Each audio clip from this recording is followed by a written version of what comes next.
കുടുംബങ്ങളിൽ സമാധാനമില്ല, രോഗികൾ ഇവിടെ ഇരിപ്പുണ്ട്, കുറേയേറെ സങ്കടങ്ങളുമായിട്ട് ചിലരുണ്ട് ഇവിടെ, കുറെ പ്രശ്നങ്ങളുള്ളവരുണ്ട്, സാമ്പത്തിക ബുദ്ധിമുട്ടുണ്ട്, എന്നെ ആരും സ്നേഹിച്ചില്ല, ഞാൻ ഒറ്റയാണ്, എൻ്റെ ജീവിത പങ്കാളി പോലെ എന്നെ മനസ്സിലാക്കിയിട്ടില്ല. നേരത്തെ ടോണി പിതാവ് പറഞ്ഞ പോലെ നമ്മുടെ കുറെ സ്വപ്നങ്ങളെല്ലാം പോയി അവസ്ഥയൊക്കെ ഉണ്ട് പ്രിയമക്കളെ. ജോബിന്റെ പുസ്തകത്തില് 3-ാമത്തെ അധ്യായം 24-ാമത്തെ തിരുവചനം, അതില് ജോബ് ഇങ്ങനെയാ പറയുന്നത്: നെടുവീർപ്പുകളാണ് എൻ്റെ ഭക്ഷണം, സമുദ്രത്തിലെ പ്രവാഹം പോലെയാണ് ഞാൻ ഞെരുങ്ങിക്കൊണ്ടിരിക്കുന്നത്. നെടുവീർപ്പ് ഭക്ഷണമാണെന്നാ ജോബ് പറയണത്.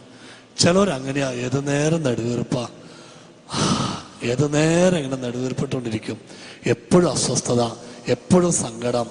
ഈ രാത്രിയില് ദൈവം നിങ്ങളെ വിളിച്ചിരിക്കുന്നത് ആ സങ്കടമൊക്കെ മാറ്റാൻ വേണ്ടിയിട്ടാണ്. അതുകൊണ്ട് സങ്കടങ്ങൾ മാറ്റാൻ ആഗ്രഹിക്കുന്നവരുണ്ടെങ്കിൽ ഈ മണിക്കൂറില്, ഈ ശുശ്രൂഷയുടെ സമയത്ത് നമുക്കൊന്ന് കരയാൻ തോന്നുകയാണെങ്കിൽ ഒന്ന് കരയണം പ്രിയപ്പെട്ടവരെ, ഒന്ന് കണ്ണീരൊഴുക്കണം. ഒതുക്കി വെച്ച ദുഃഖങ്ങള് ദൈവത്തിന്റെ സന്നിധിയിൽ ഒഴുകിപ്പോണം. അതുകൊണ്ടാണ് സഭാപ്രാസംഗികന്റെ പുസ്തകത്തില് 7-ാം അധ്യായം 3-ാമത്തെ തിരുവചനം: ചിരിക്കുന്നതിനേക്കാൾ മേന്മ കരയുന്നതിനാണ്, കരയുമ്പോൾ മുഖം മ്ലാനമാകുമെങ്കിലും ഹൃദയത്തിന് ആശ്വാസം കിട്ടും. അപ്പൊ ഒതുക്കി വെച്ച ദുഃഖങ്ങളും നമ്മുടെ ടെൻഷനും ഒക്കെ ദൈവത്തിന് മുമ്പിൽ അങ്ങോട്ട് ഒഴുക്കി കളയാട്ടോ. ഇനി ഭാര്യ അടുത്തുണ്ടോ ഭർത്താവ് അടുത്തുണ്ടോ എന്നൊന്നും ചിന്തിക്കണ്ട. ദൈവത്തിന്റെ മുമ്പിൽ കണ്ണീരൊഴുക്കാൻ പഠിക്കുക. ഈ ഒരു കൺവെൻഷന് വേണ്ടി മാത്രമല്ല, നമ്മുടെ ജീവിതത്തിൽ എപ്പോഴെങ്കിലൊക്കെ ദുഃഖങ്ങൾ ഉണ്ടായിക്കൊണ്ടിരിക്കും, ഒറ്റപ്പെട്ട അവസ്ഥയൊക്കെ ഉണ്ടാവും, പ്രയാസങ്ങളൊക്കെ ഉണ്ടാവും.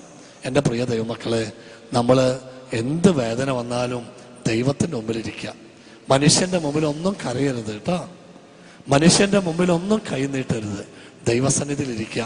എന്നിട്ട് രഹസ്യങ്ങൾ അറിയുന്ന നിന്റെ ദൈവത്തോട് നിന്റെ വേദന അങ്ങോട്ട് പങ്കുവയ്ക്കുക, നിന്റെ സങ്കടങ്ങളാണ് അറിയിക്കുക.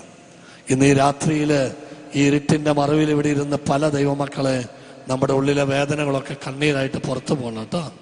ദൈവത്തിന്റെ തിരുവചനം സങ്കീർത്തനങ്ങളിൽ ഇങ്ങനെ പറയുന്നുണ്ട്, 56-ാം സങ്കീർത്തനം 8-ാമത്തെ തിരുവചനം: നിന്റെ കണ്ണീർ കണങ്ങൾ ഞാൻ ഒരു കുപ്പിയിൽ ശേഖരിച്ചു വെക്കും. അപ്പൊ നമ്മുടെ ഓരോ തുള്ളി കണ്ണീരും ദൈവത്തിന് വിലപ്പെട്ടതാണ്. നമ്മുടെ പ്രശ്നങ്ങൾ മാറും, നമ്മുടെ സങ്കടങ്ങൾ മാറും. ബൈബിളിൽ ഉടനീളം നിങ്ങൾ നോക്കിക്കോ, ആര് ദൈവത്തിന് മുമ്പിൽ കണ്ണീരൊഴുക്കിയിട്ടുണ്ടോ ദൈവം അവനോട് കരുണ കാണിച്ചിട്ടുണ്ട് കേട്ടോ. ആയുസ് പോലും നീട്ടി കൊടുത്തിട്ടുണ്ട് ദൈവം. എല്ലാം ദൈവം ഏറ്റെടുക്കും. കുഞ്ഞുങ്ങളെ തരും ദൈവം. നിന്റെ അസ്വസ്ഥകൾ മാറ്റും കർത്താവ്. നിന്റെ കുടുംബം ഇന്നോട്ട് സ്വർഗമായിട്ട് മാറും. നമ്മൾ അനുദപിച്ചുകൊണ്ടിരിക്കുക, ഓരോ ക്ലാസ്സിലും ദൈവസ്വരം കേട്ട് നമ്മൾ പശ്ചാത്തപിച്ചുകൊണ്ടിരിക്കുക. അതുകൊണ്ട് ഉള്ളൊരുക്കി കരയാൻ പഠിക്കുക. എല്ലാ വേദനകളും മാറട്ടെ. ഈ ദുഃഖം ഉള്ളിൽ ഒതുക്കി നമ്മൾ രോഗികളായിട്ട് മാറും കേട്ടോ. ഇനി വേറൊരു കാര്യം പറയാനുള്ളത്, ഇവിടെ ഇരിക്കുന്ന അമ്മ അപ്പനൊന്ന് കൈപൊക്കിക്കുക. ഞാൻ അതുകൂടി പറഞ്ഞ് നമ്മളെ ശുശ്രൂഷയിലേക്ക്. മാതാപിതാക്കളൊന്ന് കൈപൊക്കിയ, കുഞ്ഞുങ്ങളുള്ളവരൊന്ന് കൈപൊക്കിയ. എൻ്റെ ദൈവമേ, കുറെ കുട്ടികളെ കൈപൊക്കിയിട്ടുണ്ട്, കുഞ്ഞുങ്ങളുള്ളവര്. നിങ്ങൾ ദൈവത്തെ ഓർത്ത് നിങ്ങളുടെ മക്കളെ ശാപവാക്ക് പറയരുത് കേട്ടോ. അപ്പ അമ്മ പ്ലീസ്, ശാപവാക്ക് പറയരുത്. നിങ്ങൾ എന്താണോ നമ്മൾ പറയുന്നത് അതുപോലെ സംഭവിക്കുക. ചില തന്തമാരുണ്ട്, ചില അപ്പന്മാര്, നീ നേരെയാവില്ലടാ, നീ നോക്കിക്കോ, നീ അനുഭവിക്കും. ചില അമ്മമാരുണ്ട്, നിനക്ക് കിട്ടും ദൈവത്തിന്റെ ഇന്ന്, നീ അനുഭവിക്കടി, നീ എന്നെ കണ്ണീരൊഴുക്കിപ്പിച്ചുള്ള, നീ നോക്കിക്കോ. പറയരുത് ദൈവമക്കളെ. പ്രഭാഷകന്റെ പുസ്തകം 4:5: മനം നൊന്ത് ശപിച്ചാൽ സ്രഷ്ടാവ് അത് കൈക്കൊള്ളും. ചുമ്മാ പോലെ ആവശ്യമില്ലാത്ത ശാപവാക്ക് പറയരുത് കേട്ടോ. ഒരിക്കൽ ഒരു മകൾ എന്നെ വിളിച്ച കാര്യം ഓർക്കുക. അവളെ വിളിച്ചിട്ട് പറയാം, സന്നിപതരെ, എനിക്ക് 4 കൊല്ലമായി കല്യാണം കഴിഞ്ഞിട്ട് എനിക്ക് മക്കളില്ല. അപ്പൊ ഞാൻ ചോദിച്ചു, ഡോക്ടർ എന്തെങ്കിലും പറഞ്ഞ? ഡോക്ടർ പറഞ്ഞ ഒരു കുഴപ്പമില്ലെന്ന്. എന്നിട്ട് അവള് പറയാ, എൻ്റെ അമ്മ ഇങ്ങനെ ഒരു പ്രാർത്ഥന പ്രാർത്ഥിച്ചിട്ടുണ്ടെന്ന് പറഞ്ഞു. എന്ത് പ്രാർത്ഥനയാ? അപ്പൊ ഈ ഒരു മോനും അമ്മയ്ക്ക് അപ്പം മരിച്ചുപോയി. അപ്പൊ ഈ കഷ്ടപ്പെട്ടാണ് മോളെ കെട്ടിക്കുന്നത്. ഈ മോളേക്കാൾ 2 വയസ്സിന് മൂപ്പാണ് മോൻ. അപ്പൊ ഈ അമ്മച്ചി എന്ത് ചെയ്തു? മോളുടെ കല്യാണം ആദ്യം കഴിച്ചു. മോളുടെ കല്യാണം കഴിഞ്ഞ് ഭർത്താവിന്റെ വീട്ടിലേക്ക് പോണ സമയത്ത് ഈ അമ്മ മോളെ വിളിച്ച് മുറിയിൽ കൊണ്ടുപോയി. എന്നിട്ട് ആ അമ്മ മോളെ അനുഗ്രഹിച്ചിട്ട് പറഞ്ഞു, ദൈവത്തോടൊരു പ്രാർത്ഥന ഇങ്ങനെ പ്രാർത്ഥിച്ചു. എന്താ പ്രാർത്ഥന എന്നറിയോ? എൻ്റെ ദൈവമേ, ഇനിയിപ്പോൾ അടുത്ത കൊല്ലം പ്രസവമാണെന്നും പറഞ്ഞ് നിങ്ങൾ വന്നാൽ ഇവിടെ പൈസ ഒന്നുമില്ല കർത്താവേ, എൻ്റെ മോൻ്റെ കല്യാണം നടക്കണം. അതുകൊണ്ട് നിന്നോട് ഞാൻ പ്രാർത്ഥിക്കുക ദൈവമേ. എന്താ പ്രാർത്ഥിച്ചെന്നറിയോ? എൻ്റെ മോൻ്റെ കല്യാണം കഴിയുവോളം എൻ്റെ മോൾക്ക് നീ കുഞ്ഞിനെ കൊടുക്കല്ലേ എന്ന്. എന്ത് അക്രമം നോക്കിക്ക. എൻ്റെ മോൻ്റെ വിവാഹം നടക്കുവോളം നീ എൻ്റെ മോൾക്ക് കുഞ്ഞിനെ കൊടുക്കല്ലേന്ന്. നിങ്ങൾക്ക് കേൾക്കണോ? 4 കൊല്ലമായി കല്യാണം കഴിഞ്ഞിട്ട്, 4 വർഷമായിട്ട് ആ മോൻ്റെ കല്യാണം കഴിഞ്ഞിട്ടില്ല, ഇവൾക്ക് കുഞ്ഞുമില്ല. ആ പെൺകുട്ടി കണ്ണീരൊഴുക്കിയിട്ട് പറയാ, എൻ്റെ അമ്മ അന്ന് ഇങ്ങനെയാ പ്രാർത്ഥിച്ച എനിക്ക് വേണ്ടി. പിന്നീട് ഒരു ധ്യാന മന്ദിരത്തിൽ വെച്ച് ആ മോളും അമ്മയും ധ്യാനത്തിന് വന്നപ്പോൾ ഞാൻ പ്രത്യേകം ഇവരെ നോട്ട് ചെയ്തു. ഞാൻ പറഞ്ഞു, പരസ്പരം അച്ഛൻ ഇവിടെ ഒരു ശുശ്രൂഷ നടത്തും, അപ്പനും അമ്മയും മക്കളുടെ തലയിലൊക്കെ കൈവച്ച് അനുഗ്രഹിക്കുന്ന ഒരു ശുശ്രൂഷ. അത് വലിയ അനുഗ്രഹമാണ് കേട്ടോ മക്കളെ. ആ സമയത്ത് ഈ അമ്മയെ എനിക്ക് കാണിച്ചു നീ മോള്. ഞാൻ അമ്മേനെ പ്രത്യേകം വിളിച്ചു പറഞ്ഞു, നിങ്ങളന്ന് പറഞ്ഞ ശാപവാക്ക് പോലെയുള്ള പ്രാർത്ഥനയില്ല, നിങ്ങളിൽ ആശ്രയിച്ചിട്ടാണ് പറഞ്ഞ്. കാരണം മോള് പ്രസവം നടത്തി കഴിഞ്ഞാൽ അതിനുള്ള കാര്യങ്ങൾ ദൈവം നടത്തും. നിങ്ങളിൽ ഡിപ്പെൻഡ് ചെയ്തിട്ടാണ് പറഞ്ഞ് ആ ശാപം നിങ്ങൾ പിൻവലിക്കണം എന്ന് പറഞ്ഞു. നിങ്ങൾ പറഞ്ഞ ആ ശാപം നിങ്ങൾ പിൻവലിക്കണം. ആ തലയിൽ കൈവച്ച് അന്ന് ആ വേദിയിൽ വെച്ച് ആ ശാപം അങ്ങോട്ട് പിൻവലിച്ചു ദൈവമക്കളെ. ഇതാ വലിയ അനുഗ്രഹമായിട്ട് അത് മാറി. ഞാൻ പറഞ്ഞു വരുന്നത്, ഇന്നിവിടെ അച്ഛൻ ഇതുപോലെ കുഞ്ഞുങ്ങളുടെ തലയിൽ കൈവച്ച് പ്രാർത്ഥിക്കാനായിട്ട് പറയുകയാണെങ്കിൽ അപ്പനും അമ്മയും തലയിൽ അങ്ങോട്ട് കൈവച്ച് പ്രാർത്ഥിക്കുമ്പോൾ അങ്ങോട്ട് കരയാൻ തോന്നുകയാണെങ്കിൽ അങ്ങോട്ട് കരഞ്ഞോളൂ കേട്ടോ. ഒരു തുള്ളി കണ്ണീർ അവളുടെ ശിരസിലൊന്ന് വീഴട്ടെ.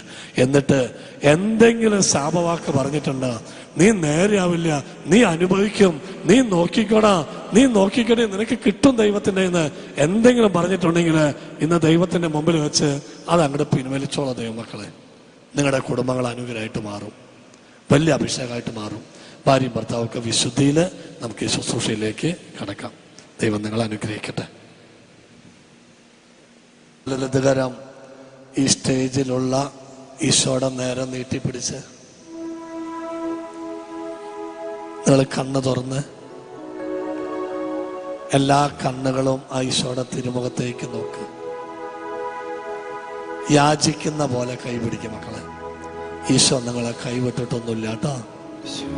ഘോരപാപിയും ദൈവവും തമ്മിലുള്ള അകലം 2 തുള്ളി കണ്ണുനീരിന്റെ അകലം. മക്കളെ നീട്ടിപ്പിടിക്ക് കയ്യെ. ചോദിക്കേ, എൻ്റെ മോൻ എന്താ വേണ്ടേ? എൻ്റെ മോൾക്ക് എന്താ വേണ്ടേ? എന്താ നിന്റെ കുടുംബത്തിലെ സങ്കടം? എന്താ നിന്റെ വീട്ടിലെ പ്രശ്നങ്ങള്? നിന്റെ മക്കൾ വഴിതെറ്റിപ്പോയോ? നിന്നെ സ്നേഹിക്കുന്നില്ലേ? പാടുപെട്ട് ചോര നീരാക്കി നീ വളർത്തിയുണ്ടാക്കിയില്ലേ? ആരും നിന്നെ മനസ്സിലാക്കിയില്ലേ? ജീവിത പങ്കാളി പോലും തിരിച്ചറിഞ്ഞില്ലേ നിന്നെ? ആത്മഹത്യക്ക് വേണ്ടി ശ്രമിച്ച ഒരു വ്യക്തിയാണോ നീ? ജീവിക്കണ്ടെന്ന് തോന്നിയോ നിനക്ക്? സങ്കടമുണ്ടോ ഉള്ളില്? വേദനയുണ്ടോ? ആരും സ്നേഹിച്ചില്ല എൻ്റെ മോന്, ആരുമില്ല എൻ്റെ മോൾക്ക്. ഇപ്പൊ നിനക്ക് പ്രായമായോ? എല്ലാവരും വെറുത്തോ നിന്നെ? എല്ലാം നഷ്ടപ്പെട്ടോ? നെടുവേർപ്പ് നിനക്ക് ഭക്ഷണമായി തീർന്നിട്ടുണ്ടോ? 2 കൈകളും നെഞ്ചോട് ചേർക്ക്. എല്ലാവരും കണ്ണടയ്ക്കുക. ഉള്ളിലുള്ള ദൈവത്തെ ഒന്ന് കെട്ടിപ്പിടിച്ച്, ഈശോയെ ഒന്ന് കെട്ടിപ്പിടിച്ച ദൈവമക്കളെ, ഈശോയോട് സംസാരിച്ച ഒരു നിമിഷം നിന്റെ മനസ്സിന്റെ വേദനയെല്ലാം പങ്കുവയ്ക്കുക. ഒത്തിരി സങ്കടത്തോടെ ഞാൻ വന്നിട്ടുള്ള ദൈവമേ, ഒത്തിരി പ്രശ്നങ്ങളുണ്ട് എൻ്റെ വീട്ടില്, ഞാൻ രോഗിയാണ് യേശുവേ. എല്ലാവരും എന്നെ ഉപേക്ഷിച്ചു, ആരുമില്ല എനിക്ക്. എൻ്റെ അപ്പൻ എന്നെ സ്നേഹിച്ചില്ല, എൻ്റെ അമ്മ എന്നെ സ്നേഹിച്ചിട്ടില്ല. ഞാൻ ഒറ്റയാണ് ദൈവമേ. എൻ്റെ കണ്ണീര് കാണണേ, എൻ്റെ വേദനകൾ നീ ഏറ്റെടുക്കണേ. ഉള്ളിലുള്ള ദൈവത്തെ ഒന്ന് കെട്ടിപ്പിടിച്ച് ഒന്ന് കരഞ്ഞ എൻ്റെ മോൻ, ഒന്ന് കരഞ്ഞ് പ്രാർത്ഥിച്ച എൻ്റെ മോള്. എത്ര നാളായിട്ട് നീ ഒറ്റപ്പെട്ട് ജീവിക്കുന്നു? ദുഃഖം ഒതുക്കി നീ രോഗിയായില്ലേ? ആരുമില്ല നിന്നെ സ്നേഹിക്കാൻ, തകർന്നൊരു കുടുംബമാണോ? അയൽപക്കക്കാർക്ക് പോലും അറിയില്ല നിന്റെ അവസ്ഥ. നിന്റെ സ്വന്തക്കാർക്ക് പോലും തിരിച്ചറിയാൻ പറ്റിയില്ലേ? എല്ലാം ഈശോയ്ക്ക് കൊടുത്ത് ഒരു കുഞ്ഞിന് വേണ്ടി പ്രാർത്ഥിക്കുന്ന ഒരു വ്യക്തിയാണോ? നിന്റെ മക്കള് വഴിതെറ്റിപ്പോയോ? നിന്റെ കുഞ്ഞൊരു അപകടത്തിൽപ്പെട്ടോ? നിന്റെ മോളുടെ വിവാഹം കഴിഞ്ഞില്ലേ? ആരുമില്ലേ നിന്നെ സ്നേഹിക്കാൻ? രണ്ട് കയ്യും നെഞ്ചോട് ചേർത്ത് കർത്താവിനെ കെട്ടിപ്പിടിച്ച് ഉള്ളൊരുക്കൊന്ന് കരഞ്ഞ് പ്രാർത്ഥിക്കട്ടെ. താങ്ങുന്ന ഒരു ദൈവമുണ്ട് നിനക്ക്, ഒരു കർത്താവുണ്ട് നിന്റെ കൂടെ. എന്റെ പൊന്ന് എന്തിനടാ വിഷമിക്കണേ? എന്റെ മോൾ എന്തിനടി കരയണേ? ഞാനില്ലേ നിനക്ക്? സങ്കടങ്ങൾ മാറ്റണ യേശുവേ, നീ എന്റെ വീട്ടിലേക്ക് വരണ ദൈവമേ, എനിക്ക് ആരുമില്ല എന്ന് പറ യേശുവിനോട്.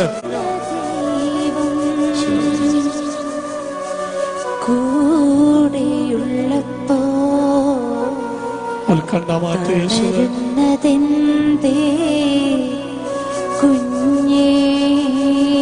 ആന്തരിക സൗഖ്യം തരണ യേശുവേ.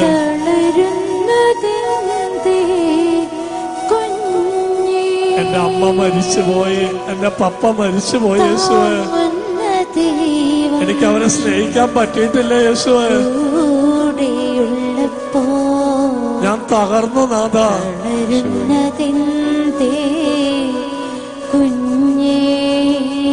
ഒഴുകി പോട്ടെ എന്റെ മോളുടെ വേദന. എത്ര നാളായിട്ട് ജീവിത പങ്കാളി പോലും എന്നെ മനസ്സിലാക്കിയില്ല യേശുവേ.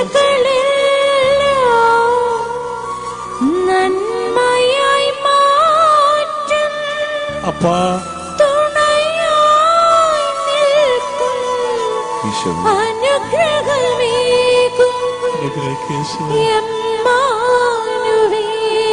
അനുഗ്രഹിക്ക് യേശുവേ. പാവങ്ങളാ ഒരു പാവങ്ങളാ യേശുവേ, കുറെ കഷ്ടപ്പെട്ടിട്ടുണ്ട്. ചങ്ക് പൊട്ടി പ്രാർത്ഥിക്കട്ടെ. തളരുന്നതെന്തേ കുഞ്ഞേ,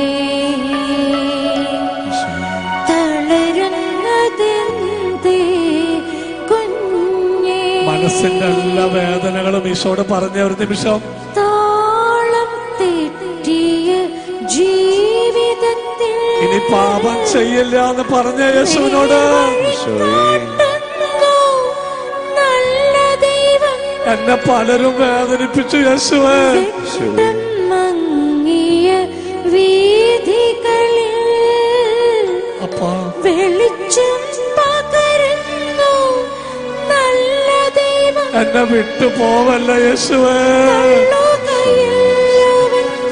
ഒരു നാളിലും തോതനല്ലേ, നല്ല തോതനല്ലേ. നിന്റെ മക്കളെ ഈശോയ്ക്ക് സമർപ്പിക്ക. ഒന്ന് കരഞ്ഞു പറയ.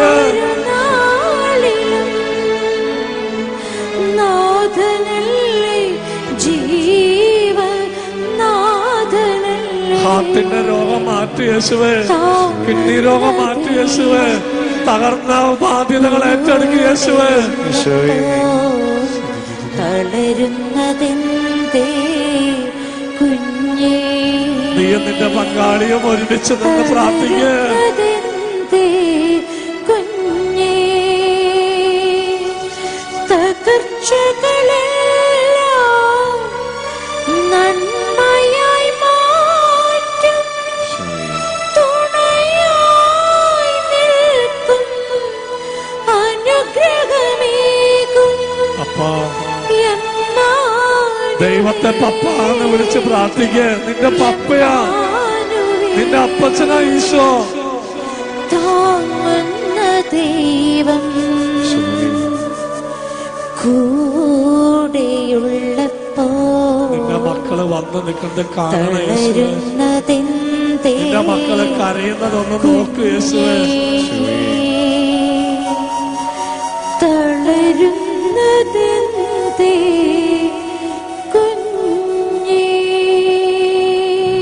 രണ്ട് കയ്യും നെഞ്ചോട് ചേർത്ത് വെച്ച് ദൈവത്തെ സ്വന്തമാക്കി മക്കളെ. കർത്താവിനെ കണ്ടാ മാറില് ചാരി കിടക്ക്. എനിക്ക് ആന്തരിക സൗഖ്യം താ യേശുവേ. എനിക്കൊന്ന് നന്നായി ജീവിക്കണം ഈശോ എന്ന് തൊട്ട് പലതും സംഭവിച്ചു പോയി എന്റെ ജീവിതത്തില്. എന്റെ വീട്ടിലേക്ക് നീ വാ കർത്താവേ. എന്റെ വീട്ടില് സമാധാനം തായോ. ചങ്ക് പൊട്ടി വിളിച്ചോ മക്കളെ. ഉറക്കല്ലാത്ത മക്കളെ പ്രാർത്ഥിക്കുന്ന ഉറങ്ങും. നിന്റെ രോഗം നീ ഏറ്റെടുക്കും. നിന്റെ കുഞ്ഞ് മാനസിക രോഗിയാണോ? നിന്റെ കുഞ്ഞ് മന്ദബുദ്ധിയാണോ? ഈശോ തൊടും ആ കുട്ടിയെ. ഉള്ളവർക്ക് പ്രാർത്ഥിക്കീശോട്. കർത്താവേ അനുഗ്രഹിക്കണമേ.